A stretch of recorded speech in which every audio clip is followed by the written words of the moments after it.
റിമ കല്ലിങ്കലിന്റെ വീട്ടിൽ ലഹരി പാർട്ടികൾ നടത്തിയിട്ടുണ്ട് എന്ന ഗായിക സുചിത്രയുടെ ആരോപണത്തിൽ വലിയ രീതിയിൽ ഇപ്പോൾ റിമയും ആഷിഖ് അബുവും ഒക്കെ വിവാദത്തിൽപ്പെട്ടിരിക്കുകയാണ്. എന്തുകൊണ്ട് മുഖ്യധാരാ മാധ്യമങ്ങൾ ഈ വാർത്ത പൊലിപ്പിച്ചു കാണിക്കുന്നില്ല എന്നുള്ള ചോദ്യം വന്നു തുടങ്ങിയിട്ടുണ്ട്.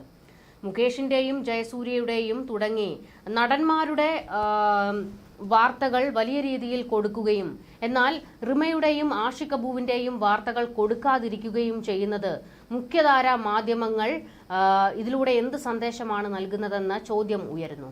മട്ടാഞ്ചേരി മാഫിയയെ മാധ്യമങ്ങൾക്കും പേടിയാണോ എന്നുള്ള ചോദ്യം ശക്തമാകുന്നു.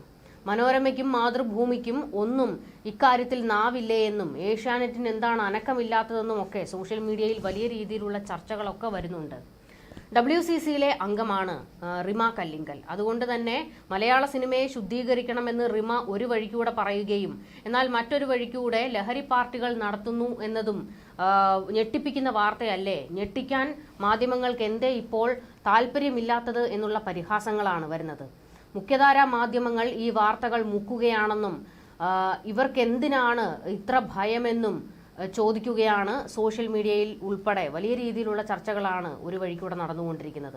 ഇപ്പോൾ ഗായിക സുചിത്ര ഉയർത്തിയ ആരോപണങ്ങളിൽ റിമ കല്ലിങ്കൽ മറുപടിയുമായി രംഗത്ത് വന്നിട്ടുണ്ട്. ആരോപണങ്ങൾ അടിസ്ഥാനരഹിതമാണെന്നും അവർക്കെതിരെ നിയമ നടപടികളുമായി മുന്നോട്ടു പോകുകയാണെന്നും റിമ പറഞ്ഞു. സമൂഹ മാധ്യമത്തിൽ പങ്കുവച്ച കുറിപ്പിലാണ് നടി ഇക്കാര്യം വ്യക്തമാക്കിയത്. റിമ പറഞ്ഞിരിക്കുന്നത് ലഹരി പാർട്ടി നടത്തിയിട്ടില്ല എന്നും അതിന്റെ പേരിൽ അറസ്റ്റിലായിട്ടില്ല എന്നുമാണ് നടി വ്യക്തമാക്കിയിരിക്കുന്നത്. വർഷങ്ങളായി ഞങ്ങളിൽ പലരും WCCക്കും അതിന്റെ ലക്ഷ്യത്തിനും ഒപ്പം നിൽക്കുന്നതായും നടി പറഞ്ഞു. ഇൻസ്റ്റഗ്രാം കുറിപ്പിലാണ് നിയമ നടപടി സ്വീകരിക്കുമെന്ന് റിമ വ്യക്തമാക്കിയിരിക്കുന്നത്. വർഷങ്ങളായി നിങ്ങളിൽ പലരും WCCക്കും അതിന്റെ ലക്ഷ്യത്തിനും ഒപ്പം നിൽക്കുന്നുണ്ട്.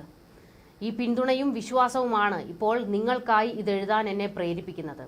ഒരു യൂട്യൂബ് ചാനലിന് നൽകിയ അഭിമുഖത്തിൽ തമിഴ് ഗായിക സുചിത്ര നടത്തിയ പ്രസ്താവനകൾ കഴിഞ്ഞ 2 ദിവസമായി നിരവധി വാർത്താ മാധ്യമങ്ങൾ റിപ്പോർട്ട് ചെയ്തിരുന്നു.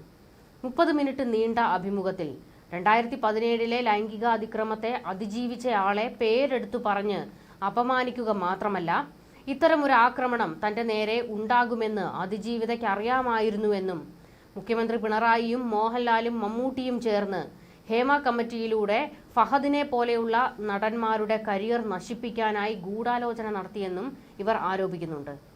ഹേമ കമ്മിറ്റി രൂപീകരിച്ചതെന്ന് എന്തിനാണെന്ന് നമുക്കെല്ലാവർക്കും അറിയാം. ആ ഉദ്ദേശശുദ്ധിയെ അധിക്ഷേപിക്കുന്നവരെ ചോദ്യം ചെയ്യുക തന്നെ വേണം. ഈ ആരോപണങ്ങൾ ഒന്നും തന്നെ മുഖ്യധാരാ മാധ്യമങ്ങളുടെ വാർത്തകളിൽ ഇടം പിടിച്ചില്ലെങ്കിലും ഞാൻ അറസ്റ്റ് ചെയ്യപ്പെട്ടിരുന്നു എന്ന് അവർ ഏതോ ഒരു മാധ്യമത്തിൽ വായിച്ചു എന്ന അവരുടെ അടിസ്ഥാനരഹിതമായ പ്രസ്താവന വാർത്താ പ്രാധാന്യം നേടി. അങ്ങനെ ഒരു കാര്യം സംഭവിച്ചിട്ടില്ല എന്ന് ഞാൻ ഇപ്പോൾ വ്യക്തമാക്കാൻ ആഗ്രഹിക്കുന്നു. ഈ അടിസ്ഥാനരഹിതമായ പ്രസ്താവനയ്ക്കെതിരെ നടപടിയുമായി മുന്നോട്ടു പോകാൻ ഞാൻ തീരുമാനിച്ചു. ഈ വ്യക്തി അധിക്ഷേപം ചൂണ്ടിക്കാട്ടി ഞാൻ പ്രത്യേക അന്വേഷണ സംഘത്തിന് പരാതി നൽകുകയും മാനനഷ്ടത്തിന് നോട്ടീസ് അയക്കുകയും ചെയ്തിട്ടുണ്ട്. ഞങ്ങൾക്ക് ഇതുവരെ തന്ന പിന്തുണയ്ക്ക് ഞങ്ങളുടെ ലക്ഷ്യത്തിൽ വിശ്വസിക്കുന്ന എല്ലാവരോടും നന്ദി. നമുക്ക് ഒരുമിച്ച് മുന്നേറാം. ഇതായിരുന്നു റിമ പങ്കുവച്ച കുറിപ്പ്.